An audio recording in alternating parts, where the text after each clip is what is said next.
These slides that I put together were focused on finding universal design for learning in practice. And so they're a little bit more nuanced though, and I wanted to walk you through how they work because I would imagine it's not going to be one of the DISs always facilitating them. So I wanted to give you an idea of how to facilitate them back at your site. So with anything that's been universally designed, you should always find a goal. Give educators a process for finding universal design for learning in action at their school sites and within their district. So this is the goal of this presentation. This is the goal of this data collection process, is to find UDL in action and be able to see whether or not UDL practices are growing over time. The instructions. So how this works. Step one is to calibrate. So within whatever team it is that's going out and collecting data, you need to first calibrate and make sure that you have a shared definition of what you're looking for. Now, I want to stress this because it's so important. And oftentimes when you're in the crunch, you just are all about going out and seeing the practices in action. If you don't calibrate, your data is going to be a mess. It will be a total mess and it will be invalid because people are operating under different definitions of what they're looking for. And so what you want to do is spend a good 15 minutes calibrating. Now, once you've calibrated once or twice as a team and that team stays the same, then maybe you don't need to calibrate as much. But if you have new members or if you are calibrating with different people on a regular basis, you really are walking with different people on a regular basis, you really need to make sure that organizationally you have the same definitions. So from there, once you've calibrated, then you're going to go walk and record and use the tools that I'm about to show you. And then once you've walked and recorded, now you can analyze the data and figure out what is actually happening or try to see what questions that data leads you to. The data is remember, observational data, and you can make some conclusions from it, but really it should lead you to more questions and asking and trying to figure out, well, what are our next steps? How do we determine what is actually causing a growth or a lack in these specific areas of practice? And then it leads well into the application slide or application prompt. What are your next steps? What are you going to do differently? What are you going to do the same? How are you going to share this data in a way that's productive, helpful, and non-threatening? So that's the instructions for how to use it.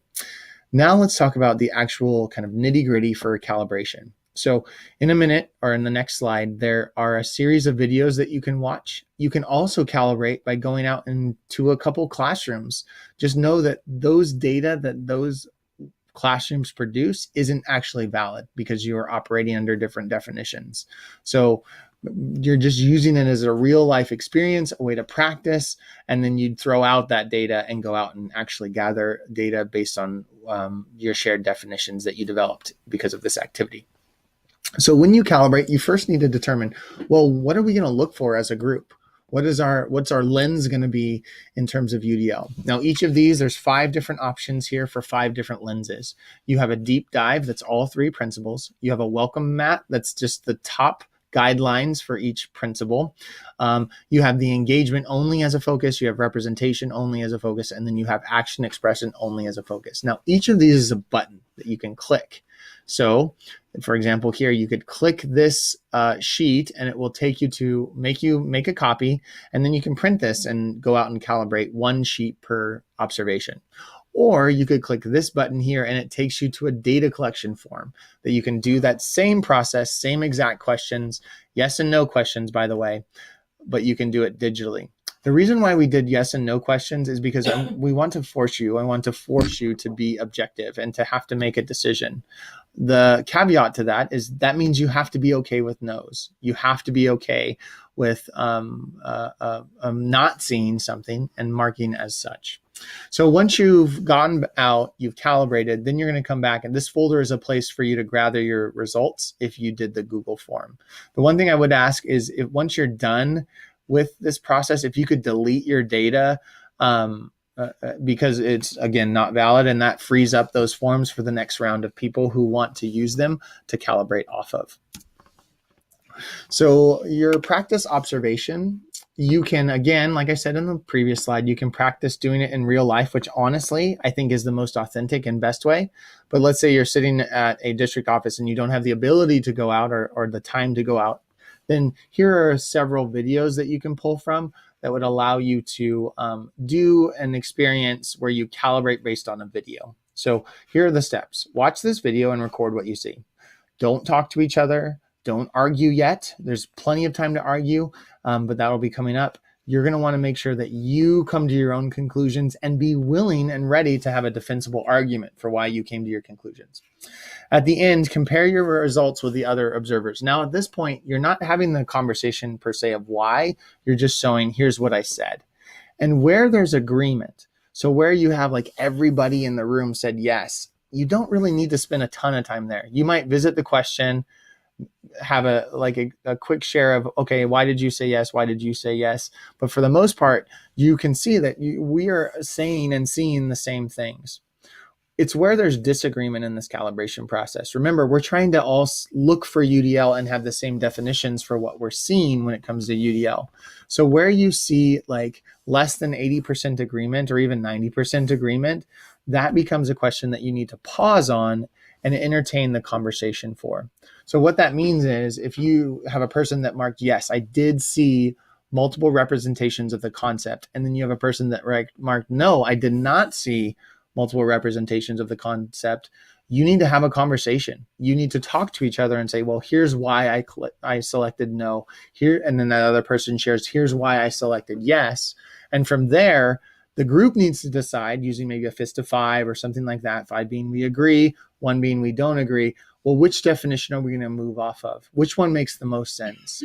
The definitions from my standpoint and my lens that make the most sense are the ones that are completely objective, where it's based solely on what you see, where there's not an inference happening at all. It's just based on the data of what we see, and also based on what we see and how it relates to the goal, right? Like sometimes we see teachers doing multiple representations and it's just them moving through a book, and the book itself has the pictures or has the text, and maybe that works, but where it disconnects from the goal, where it doesn't reinforce the goal, then it's not actually a valid representation. And apply that same value to any of the other principles.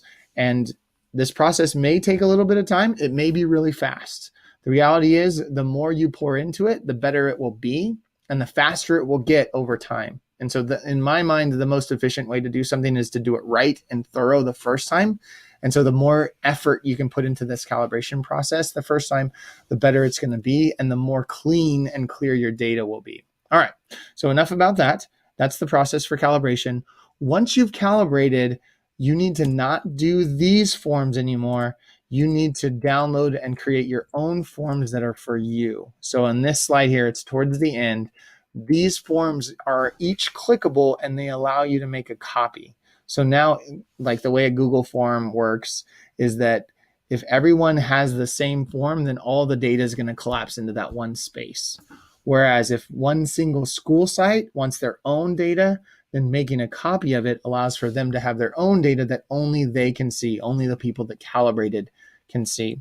And so as a facilitator, you'll want to keep that in mind. I don't oftentimes I like to have that pre-planned and pre-prepared so that when I'm in the moment leading people through the calibration process, they aren't scrambling. We're not scrambling to build the form as we go. It's already been prepared and ready. Okay, so you have your own form, you have your own process that's all about your context and your people. Now go out and walk and record. This is another representation. This icon is to remind you that, like, for the data to be clean, you really need to be okay with marking no's. Like, don't take it as a threat to you, the value of your system, the value of your organization. I'll show you a slide in a minute that helps reinforce that. So be okay with no's. And then also do not infer, meaning like, okay, we just walked in. I know this teacher. I know that we just missed their learning objective, or we just missed this great hook that they always do. No, like if you didn't see it, be okay marking no. And be consistent with the amount of time you spend in each classroom. You shouldn't spend like 5 minutes in the first class, 10 minutes in the second, 7 minutes in the third. In order for your data to be clear, the more consistent you can be in terms of your time and your allotments, the more valid the data becomes, especially as you develop it and grab it over time. So from there, once you've gone out and walked, let's say you've walked 5 classrooms, Now you have a series of data that's really raw. It's quantitative and raw, and you're going to want to bring that back and analyze it and determine what does this mean? What trends did we see in the data? What specific evidence did we see that supports these trends? What questions do these data bring to mind?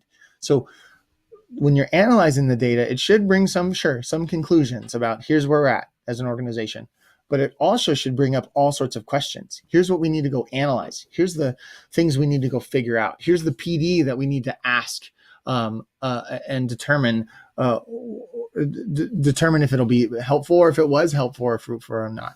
So being willing to ask questions and be objective with what the data says. The power of this process is to do it over time.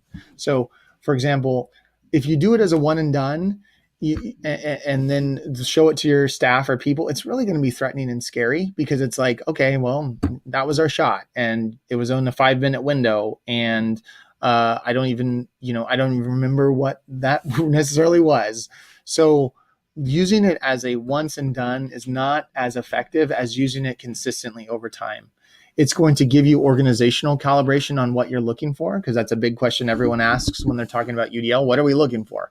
Well, this allows you to calibrate, and as an organization, develop that shared definition within your leadership and within your stakeholders. Like, you should be bringing teachers along board in this. You should be bringing parents along board. Heck, do it with students. Why not? You might have to make it more accessible, but then I'm sure it'll get better. So, and then doing it over time. So after 30 walks, here's where our data was. Now, after 90 walks, here's where our data is. And after 300 walks, here's where our data is. So obviously, as an organization, we need to celebrate growth. And even if it's slow and steady incremental growth, it's still growth. And it allows us to really create a safe space to say, yeah, like 10% of the time we marked yes to that. But now after 90, now we're seeing it 17% of the time. It just makes it really accessible, non-threatening, and open. And the other thing, just as kind of a way to keep the data non-threatening, I don't ever, like in the forms, I intentionally didn't put any space for teachers' names or anything that would create a marker that would then create kind of a threat to a teacher. Because the reality is, it's not about an individual person, it's about an organization, and the organization owning their data without a face, if that makes sense. Because then it's not an I got you, it's just a diagnostic of here's where we're at, here's how we're growing, here's the areas that we may be regressing in, and here are some things that we as an organization, as a community, here's just some things we're going to do as a result of it. So now we get to that step. Once we have the data, we can see it. Now we can apply it. So what are you going to go out and answer? What questions are you going to answer? What are you going to do differently? How are you going to communicate this to stakeholders in a way that empowers them to say, oh, like, here's where we're at, and here are some things that we can now design towards or change. So take this practice back to your sites. Again, this form here is the one that makes everything downloadable so that you can quickly download it and make it your own. If you download it or make a copy of something, just as a reminder of how Google works, it then becomes yours. So it's not something that, like even I put this presentation together, it's not something that I would see or have any access to. So it can be completely yours, and you can own it both from your site level and at a district level. So that's how this form works. If you have any questions, feel free to reach out. And these back kind of forms here are just extra icons. And this one gave like kind of an example key from one of the lesson videos. Thanks a lot. And